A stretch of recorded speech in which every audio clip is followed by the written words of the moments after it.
Go inside the Crimson Tide with your hosts Rodney Orr and Gary Harris, keeping you informed on everything Alabama. And now, Tider Insider TV. What happens to the guy that's a late bloomer and a late developer and has a great senior year, right, but he doesn't get any opportunities to go any place because everybody's already signed everybody or have commitments from everybody? Still going off on the early signing period that was approved earlier this month. Kind of like you have to go off on the people on TI sometimes. Just kidding. And we're still going on here on Tider Insider like we do every week. Good evening alongside Rodney Orr from TiderInsider.com. I'm Gary Harris. Our program brought to you as always by Buffalo Rock Bottling Company, proud distributors of Pepsi products just like Diet Pepsi, which we are going to enjoy tonight. Pop that top. Oh yeah. You hear it going down, buddy. Let me tell you something. That sound is refreshing, but nearly as refreshing as the real thing. Ah, yeah, you gotta love it. Pick up some Pepsi products the next time you're at your local grocery store. Well, we've touched on the early signing period before, Rodney, but what about Saban and what he said at today's SEC spring meetings down in Destin, Florida? Late bloomers who could go without a scholarship. That seems to be Saban's biggest issue with the rule. Let me get your thoughts. Well, I mean, I think it's a great thought there by Nick Saban. I'll give you a really good example. It just kind of came to my mind is Josh Jacobs. You remember when he was being recruited? I do, very well. Here was a guy that, 3 weeks before signing day, he had a couple of offers. Alabama had never really heard of him. And then now he's a guy that just, as a true freshman, ran for nearly 600 yards and might be the starter on this year's team at running back. That's a guy that, again, if you're looking back a couple of years ago and you move him forward to now, he might be a guy that gets left out. Well, nobody checked with me, but I said before they put it in, I was against it. I'm still against it. I don't like it for 1 minute. You got some high schools in some states that are still playing in their state playoffs. You've got teams like Alabama the last few years, Florida, whoever makes it to the SEC championship game, focused on, playing football, getting ready for a game. What are you going to do when you're trying to recruit at the same time? I just think, like Saban said, you take a sledgehammer to kill a fly. I mean, it just doesn't make any sense to me, Rodney, but it's here. We'll see how it works this year. Do you think there's a chance, if enough coaches speak out on it, that it could be rescinded very soon? Well, who knows? I really don't know, in that regard. But, I agree with you, Gary, the part about, you're talking about the teams that are preparing for whether it's SEC championship that'll be a couple of weeks earlier than the signing period, but still, you're having to prepare for that. You're having to prepare going into possibly the playoffs, certainly the bowl season. So it really makes it difficult on the coaches in terms of having a signing period at that time. It's really tough. Well, Saban's the big dog at the SEC meetings, and everybody wants to know what he has to say on a number of issues, and he spoke of them today, including the graduate transfer situation. Now, he still supports a rule limiting graduate transfers within the conference, but he also talked about a rule regarding incoming grad transfers. Right now, the SEC has a rule that if a program takes a grad transfer who doesn't meet academic standards, that team cannot accept any grad transfers for a period of time. Now, that is in full effect right now, as Florida wants to get Malik Zaire from Notre Dame in school as a grad transfer quarterback, but the Gators aren't allowed to take any right now because of that academic situation. Alabama's had successful grad transfers in the last couple of years. Here's what Saban had to say about the rule. I don't think we should penalize ourselves as a league and allow people to transfer other places and they can't transfer into our league. So if there's some balance that can come up with all that, that's more what I would be for. Saban went on to say he's not for free agency, and I'm with him there too. I mean, there has to be rules. You can't just say because a guy graduates, and that's kind of what they've done now, that you're just free to go anywhere you want. I mean, he did not want Mo Smith last year to go to Georgia, and but the SEC allowed it to happen anyway. Your feelings on what he had to say in regards to the grad transfers? Well, I didn't hear the whole thing, but I would agree with you, like on the Mo Smith thing. Certainly agreed with him last year on that, and I think too, I think there has to be uniform rules. I mean, for all conferences. For all conferences. I mean, it just makes no sense when one conference can do one thing and another conference can do another. I mean, it kind of makes things a little bit uneven.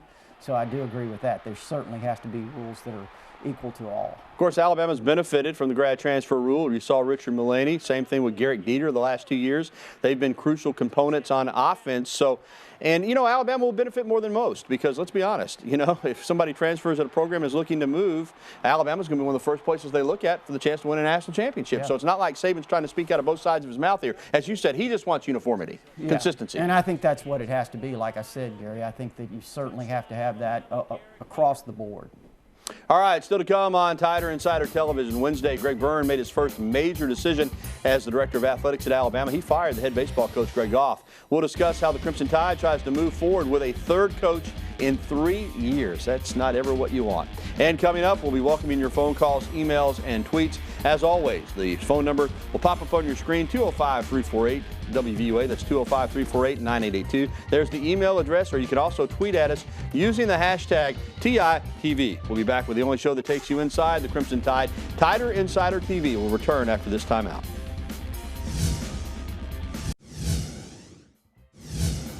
Long term, the goal is whoever the next coach is, hopefully to be here for many, many years and give us stability in what we do. I think that's a very important facet for us to have long-term success as a baseball program. And that will be the goal in our hiring process, to find somebody that gives us a great opportunity to do that. And welcome back to Tider Insider TV alongside Rodney Orr. I'm Gary Harris. Last week on TITV, we talked about the state of the Alabama baseball program amid some talk that Greg Goff had threatened to revoke scholarships of his players. That was a report in the Tuscaloosa News. Well, the very next morning, Goff was fired. And for the third year in a row, the Crimson Tide will have a new head baseball coach. A lot has already been made about what happened last week with Goff. We're going to move past that now because that's what has to happen. Greg Byrne says he wants someone for the long term, Rodney, and clearly that's important now. I mean, this program is in a state of upheaval. It's a mess right now. Clearly, you want to hire a guy who's going to come in here and get the job done and be here for a while. They not only need stability, they've got to have some stability. Well, I think the good news is in all this is that Greg Byrne is very experienced at hiring coaches. He's done an outstanding job. He did a really good job picking out the guy at Arizona. Jay Johnson. Did a fantastic job there. They were very successful. John Cohen at Mississippi State. They played for the national championship last year at Arizona, and you mentioned Cohen, and he certainly did an outstanding job as well. So Greg Byrne has a great reputation, and I think it's a guy, he's certainly a guy in this situation that you can trust to come up with or find a very good coach. Yeah, it's a situation where the brand new facility is here 2 years and it's had two different coaches coaching it. Mitch Gaspard opened the facility. At the time, the hope was that Coach Gaspard was going to be here a long time, was going to get this thing to the next level, because they were always okay under Gaspard. They just never were great. And he decided after the first year in the stadium that it just didn't feel like it was going to happen. He resigned. Coach Goff came in and signed a 5-year deal, and, you know, talked about discipline and talked about teamwork and building a program for the long term. He's out after 1 year. So as you said, Rodney, Greg Byrne has a great track record hiring baseball coaches. Let's hope he goes 3 for 3, because this is a situation where if you botch it again, I mean, you got to get a guy in here and have some stability, and you got to win. And fans are going to have to understand too, that, you know, one guy's been let go after 1 year. The next guy's going to have to be given an opportunity to get this thing turned around. And whether he makes popular decisions or unpopular decisions, they can't bring another coach in and be done after a year. So it's important that this guy that is hired next be given an opportunity to turn it around. All right, the Alabama softball season ended on Saturday, but not before the Crimson Tide put up a heck of a fight. Bama took game 1 of the Super Regional over top-seeded Florida in Gainesville before losing the final 2 games. The Tide ended the season 46-17. Rodney, a few weeks ago, we were getting a lot of calls from our great fans and great viewers saying, hey, Patrick Murphy's lost a step. This team doesn't look like it's going to get it done. And we said, and I was concerned, but I did say you have to let it play out. And sure enough, they went to the SEC tournament, made the semifinals, won the regional against #1 ranked Minnesota, went to the Super Regional in Florida, and granted didn't win, but came within an eyelash of getting back to Oklahoma City, and it turned out to be a really good year. Yeah, won the first game, obviously, then lost the next 2 in very close battles, certainly very competitive. And, you know, you lose to Florida in Gainesville, I mean, you know, you really don't have a lot to complain about. What they were the #1 seed, right, Gary? So, I mean, this is, you know, they lost to clearly an outstanding program. And, again, I think when a lot of Alabama fans, obviously, as you mentioned, Gary, we're a little bit disappointed maybe in the season for whatever reason. But let me say this, when Patrick Murphy, when we had him here a couple of weeks ago live on our set, I talked to him off. He's very, very excited about where he's got this program going in terms of the recruiting for this year and for 2 or 3 years down the road. You know, he made that mention to me that he's really excited about where they are in recruiting. He thinks that the program's really going to be strong. Plus, Alexis Osorio is back. I say that again, Alexis Osorio is back. And the offense, for the most part, is going to return. They lose a few seniors, but they're going to return a good lineup. I think next year, I'm with you, could be really, really strong. Still to come, Nick Saban said the coaches are already game planning for Florida State. Well, we're going to look all the way ahead to the Iron Bowl.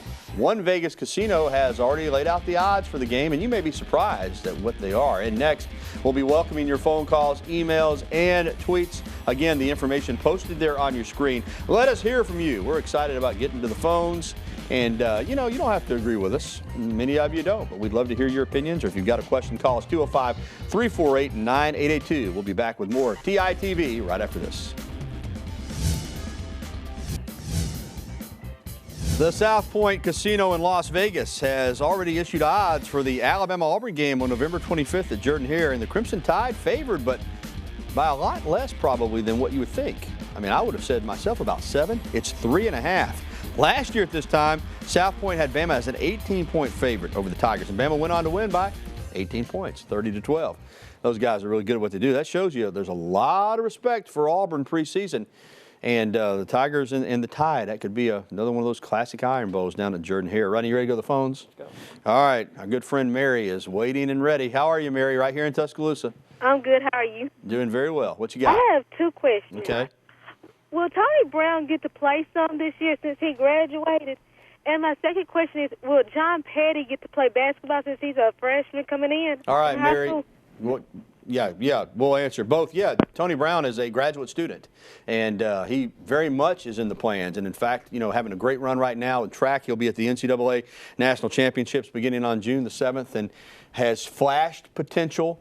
This could be a year where he really takes his game to the next level. If he wants to play pro football, he needs to have a big season. Well, he ran a 10.27, right? Yeah, that's the smoking. Wow. Well, you don't go to the national championships unless you're fast. Yeah. But I'll say this too now, Tony, I think from all indications, you know, obviously he had some growing up to do.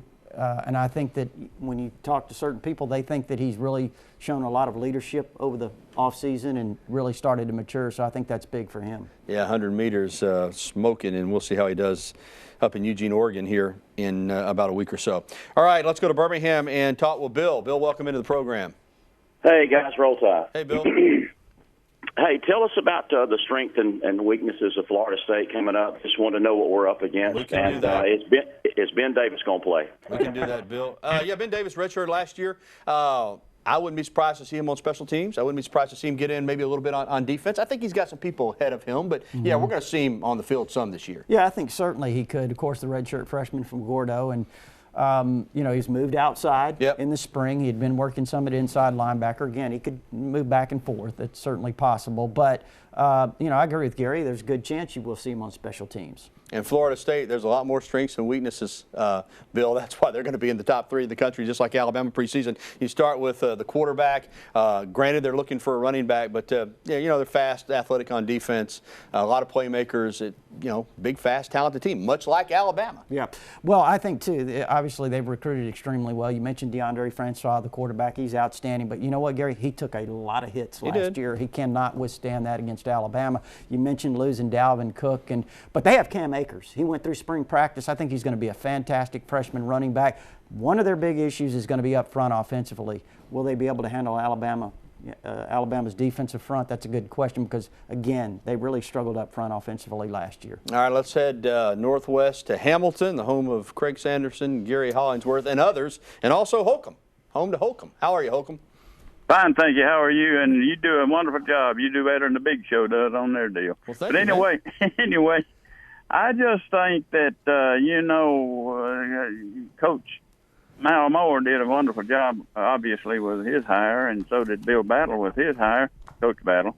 And so why not look to the MLB to find somebody who knows about baseball? Maybe the Cardinals or the Yankees, they have between them over 30 championships. And Yeah. I'll shut up and listen to you. Well, Thank Holcomb, you. you're right. I mean, I think the Yankees have won 26 by themselves somewhere there, and the Cardinals have won, about 12. So, yeah, they're great franchises. Byrne did say, Holcomb and Rodney, that he wanted college experience. So you thought about major league guys. You start thinking about a guy like David Magadan that played here, Frank Menachino that played here. They're major league coaches right now. I think he'll look everywhere. I don't think that the head coach will come from the professional ranks. That's just my opinion. I think it'll come from the collegiate ranks, but I'm sure that Greg Byrne is going to turn over every stone. Yeah, and I think he'll be methodical about it, as you kind of alluded to there, Gary. I think, too, again, his connections in college, there's no question that he has a lot of those and that he has a lot of candidates that, he's going to evaluate. But, again, I agree with you. I think it's going to be a college guy, and it's going to be somebody that's going to become very highly recommended. All right, let's get an email in on the program here. This is from Andrew. Discuss incoming freshman football players that did not enroll early, and they're all getting to campus now, Rodney. Yeah, there's Name 10 a few of them. Yeah, there's a lot of them. You look on the offensive side, Gary, Devontae Smith's a wide receiver that's an outstanding player out of Louisiana. I really think Henry Ruggs is a guy that's going to be able to contribute, if not as a slot receiver, maybe as a kick return guy. He's electric. Jedrick Wills is an offensive lineman from Kentucky that, could get a look, obviously, in camp. Tight end, Kedrick James. Really like him. I think he's athletic. Hey, don't be surprised if Kedrick James starts out on defense, Gary. Oh, wow. He's a guy that's very athletic. I really like Kedrick James. On the defensive side of the ball, you've got Chris Allen, a linebacker. You've got Baron Darius Cowan, a linebacker. Fadarian Mathis, a defensive lineman. LeBron Ray, a defensive lineman. All of those guys certainly, I think, they're going to be fantastic players. How quickly will they contribute? It remains to be seen. But, there's a few more. Hey, the name we didn't mention that might be the most important one coming in, the place kicker, Joseph Baluvas from Mandeville, Louisiana. Something tells me he's going to get his shot. I don't know if he'll win the job, but I think he's going to be looked at hard for that place kicking position. Well, coming up next, the Alabama men's golf team fell short of a national championship, but one Crimson Tide golfer stood out. We'll take a look. And more of your phone calls, emails, and tweets. The information posted there on your screen. Go ahead and give us a call. Phone lines are open right now. Brandon Cameraman informs me, so call at 205-348-9882 and get through. We'll be back with more TITV right after this timeout.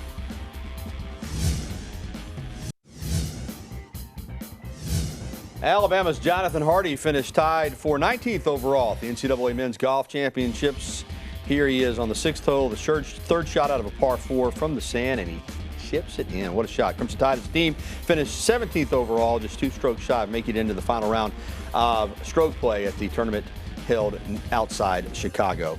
Also wanted to point out the Alabama women's tennis doubles team of Aaron Ratliff and Maddie Pothoff. Ratliff and Pothoff finished runner-up at this year's doubles national championships. Ohio State duo beat Alabama on a third-set tiebreaker to win the title. All right, let's go back to the phones. And Bill is with us here in Tuscaloosa. Welcome in, Bill. How are you? Doing fine. Good. My question was, Alabama plays great defense, our girls softball. We have great pitching. I love our girls softball. But we do not hit the ball. And my question was, why can't we get a hitting instructor? All right, Bill. Well, Coach Murphy handles the hitters, and Allison Habits helps out with that.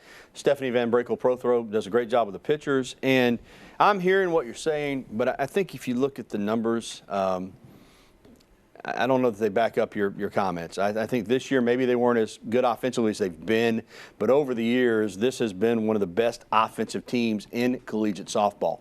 I think the numbers will bear me out on that. And I think next year they're going to be a good hitting team again. Again with Habits and Murphy, I don't know that, especially with budget, if they need to bring in a quote-unquote hitting coach. I mean, I think they've got 2 people that know how to teach hitters, and I think next year, Bill, offensively, they're going to take a step above where they were this year. I believe that. Yeah, and that's what I was going to say is initially is to look at the long term, look at the track record. I mean, they've been very successful. And again, maybe this year wasn't up to that standard, but certainly long term they have been. All right, and next up, we've got Faye in Tuscaloosa. How are you, Faye? All right, she wanted to know about Tony Brown. We'd also been asked about Tony Brown or about John Petty. All right, John Petty, will he get to play basketball this season? He will. He is a freshman. He is on campus. He is from Jemison High School in Huntsville. He's a top 25 national player, about 6'6", can shoot the perimeter shot, can be a high flyer, yeah, he's going to play. Yep. Yeah, not much more to say. Yeah, he won't be the only freshman. Yeah, buckle up. He's going to play. All right, let's go over to Anniston and talk with Harold. What's up, Harold? Hey, what's up, guys? Glad you're back here. Thanks, man. Hey, man, I love Coach Murphy now. I don't want y'all to get this wrong. I'm not criticizing. I'm just saying I think, like everybody else, we need to be really, after them bats, man. But it's hard to recruit, and I know, man, because every other team is snatching up them bats. I want to ask y'all, though, man, it just looked like we got caught in this season in one of those years where our seniors graduated and we got freshmen, in one of those years where they don't have the experience hitting, and you know what I mean, one of those years where we just don't have the veterans in there that can hit. What do you guys think about Harold, that? as far as recruiting, I do think it's changed. I think Coach Murphy used to wait, like to evaluate, as Coach Saban liked to used to do, and offer players later in their high school careers. I think now players are getting offered earlier and earlier, and I think he's adjusted to that, Rodney. I think he's offering players earlier now than he ever has in an attempt to get commitments from them, and always looking for hitters, always looking for pitchers. And I think, as Rodney alluded to earlier, he feels really good about this recruiting class he's got coming in. He told me he's offering girls in the 8th grade now, and that he feels really confident about where they are for the next 3 or 4 years in terms of recruiting. And I do think he's really excited. That, Harold, this was a little bit of a transition year. I'll give you that. I think they were good, but I think they're going to be better next year. All right, real quickly, let's get to an email from Anonymous. Love Anonymous. It is basically ridiculous that people believe the baseball program will be turned around in a year by a new coach. Insane expectations indeed. Yeah, I'm with you. But again, from what we've been told and what we found out, it wasn't just the record. I don't think you could fire a coach based on the record after 1 year in this type of program. I'm with you. I do think there were other factors that Coach Byrne weighed, and as he said last week, he just didn't think long-term Coach Byrne was going to get it done. But, yeah, he couldn't have been expected to have a great team this year. Well, we sat here and said repeatedly he's not going to be fired. And I mean, I think based on the way things were when we made those comments, certainly we were correct. I mean, you can't fire a guy after 1 year, but the other things that happened, I think, certainly set that up. All right, we'll be back after this. Our shirts and ties are provided tonight by The Locker Room, downtown Tuscaloosa, home of the original elephant wear. Get by and check them out in person or shop online at locker-room.biz. That's going to do it for the show. A replay tonight at 10:30 for Rodney Orr. I'm Gary Harris. Good night, everybody.